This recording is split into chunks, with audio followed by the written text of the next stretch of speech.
Les amis, bon ça faisait longtemps que j'avais pas fait une vidéo et aujourd'hui je voudrais vous parler du stress et du retard. Imaginons que c'est juste un concept et que le stress, le retard ne sont que des manifestations intérieures, des habitudes intérieures on va dire, des habitudes hormonales, des habitudes de fonctionnement. Tout comme on pourrait tout à fait ressentir l'inverse, quel que soit l'heure qu'il est ou quels que soient les facteurs extérieurs, on va dire. Je vais vous expliquer un petit peu pourquoi, selon moi, ça n'est qu'un concept et une habitude qui crée justement un état.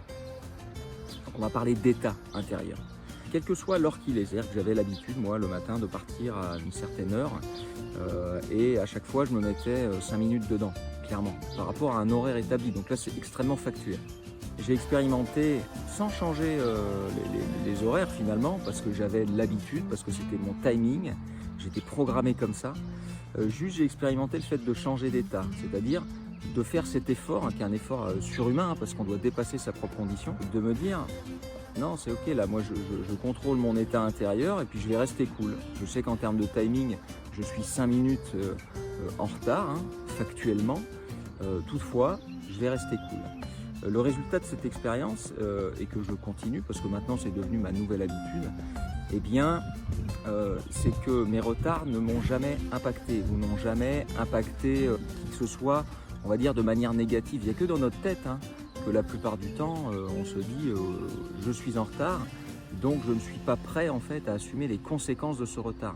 Je ne suis pas prêt à décevoir les gens, je ne suis pas prêt à me faire engueuler parce que je suis en retard, je ne suis pas prêt à arriver avec la porte de l'école sera fermée et ma fille va rester dehors parce que j'ai vu ça dans les films. En fait, tout ça, ça se déroule uniquement dans notre esprit, mais dans la réalité, ça arrive extrêmement rarement, on va dire. La fréquence, en fait, elle est hyper faible de ces cas de figure.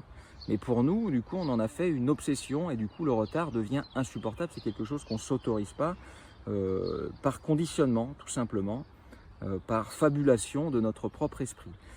Qu'est-ce qui se passe lorsque je suis réellement en retard? Parce que ça m'arrive, lorsque j'ai des consultations et que j'ai une visio qui est prévue à 8h et que je me connecte à 8h02 par exemple, en fait la personne de l'autre côté, elle est dans le même cas de figure que moi la plupart du temps. Elle est très contente d'avoir ces 2 minutes de rab.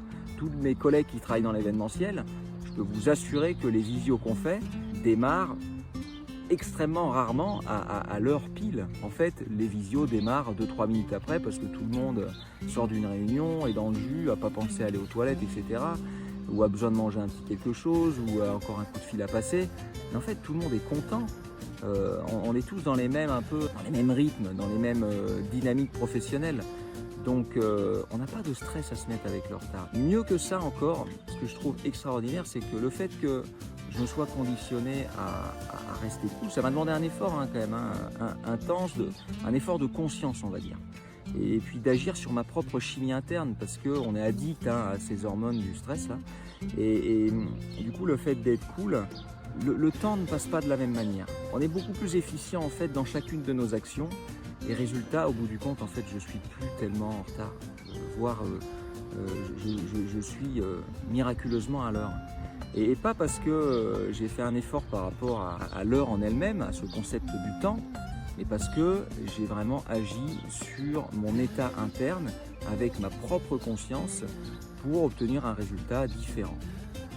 Voilà ce que je voulais vous dire aujourd'hui et puis je vous souhaite bon courage avec le stress lié au retard. Bonne journée.